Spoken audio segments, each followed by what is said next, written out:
Hey y'all! So I'm here today with a different type of video for you guys. So I'm starting in the same place, still in my living room for the intro, because I didn't want to do this at the gym. I feel like that'd be super cheesy, but I know everyone does that all the time. But Aria is coming into town, super exciting. So she'll come down and train legs every once in a while, which is always fun. So it's gonna be me, her, and Megan doing a leg workout. So I figured let's get all of us together and film it. So it's not gonna be super fancy. I'm gonna try to like film it and edit it, you know, but you guys know my videos are just me talking over here.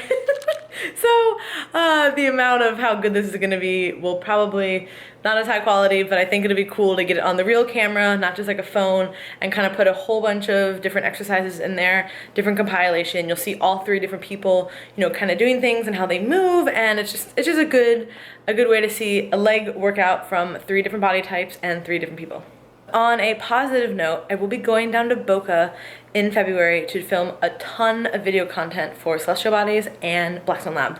So I came up with a few cool ideas and PJ and Celeste loved them, so we're going to go ahead with it. Of course we have ideas, but I'm sure as we get there things will change a little bit, but I do know that for Celestial Bodies specifically, I will be filming a ton of training footage, something that I've been wanting to do for a while, and so we're going to be doing that, and you guys will all have access to it, so I'm really excited to kind of be able to build this like training catalog of videos. Stay tuned for more information on that. And another little quick blurb of whatever this is, intro, I guess this is not an intro because it's really long. We have a massive order coming out with the more I can't even say my own company name, Loco Fit tees coming out. So me and Ryan are putting in a really big order. Hopefully it'll be out sometime next week, but basically everyone's favorite down to the thickness and eggs and legs will now be available in different styles and different colors because bitches love options. Hair flip, oh, you know, I can't even film this, okay. And as you can see, I am also wearing my Heather gray Celestial Bodies Lunar leggings. These are the full length leggings, and also the bra. Y'all, Lunar is life. If you've not invested in a pair of Celestial Bodies tights, I would highly recommend it. So they have everything from high rise, low rise, tights, capris, shorts, joggers now, everything. The bras are fantastic. So different colors, different styles. You can always use my code Lauren Conlon, putting that here, to save at checkout. We have periodic sales, so if you follow me on social, I'm always sure to blast those out for you guys too. But there are so many great options. These are amazing to train in. So you'll see as I'm filming, like nothing is moving and the glutes look good. For our first exercise, we were doing slow eccentric RDLs. I've been doing these on my second leg day and really enjoying them. No matter what weight I work up to, I will always start with the bar and do a few reps here. I actually had to speed up a lot of the clips so they actually don't look as slow because it got pretty boring watching us do this no matter how many different angles you got. So this was one of Aria's first times doing these, and as you'll see here, I'm instructing her. You don't want to have an anterior tilt, but you also don't want to have a posterior tilt. So basically you just want to start at neutral. That's the most important thing that I've found with RDLs and really with any glute training. You just want to be at neutral. So I do that first to set the movement, and then I will start everything. I usually will explode at the top also on a lot of movements. Not quite like that. As you can see, we're being pretty silly as usual.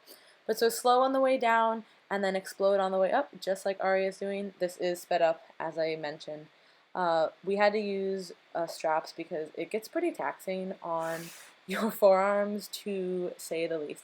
But yeah, these are great. I've been adding them in on top of straight leg deadlifts and really been enjoying them as my second main compound movement while I'm still recovering from my injury.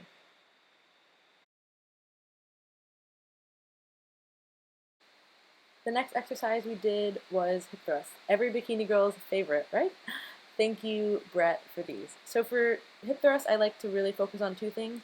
One, you want a vertical shin angle at the top of the movement. If your shins aren't vertical, typically you'll involve more quads. And for me, I'm trying to focus on glute development when I'm doing hip thrusts, which is also why I don't go that heavy. You'll never really see me go much over 135, maybe 155 every once in a while. But for me, I don't feel it in my glutes as it gets heavier.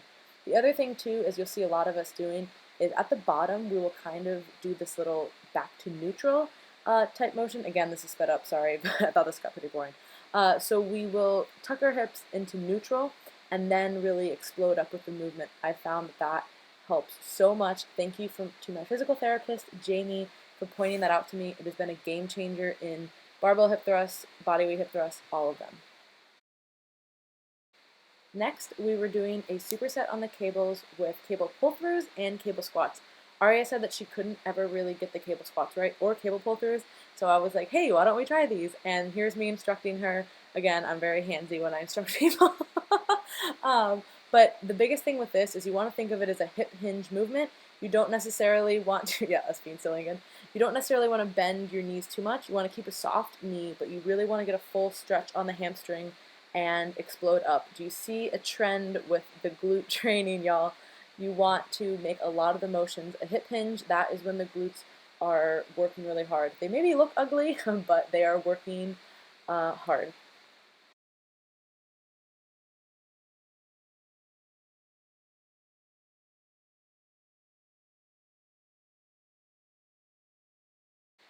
Here we just have the cable squat, and I do a moderate to wide stance on these, get a good stretch, full range of motion, and a squeeze at the top.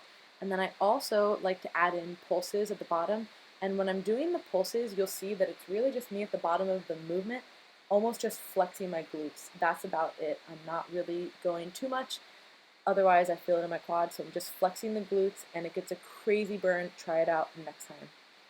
Next up, we had the world's most awkward exercise.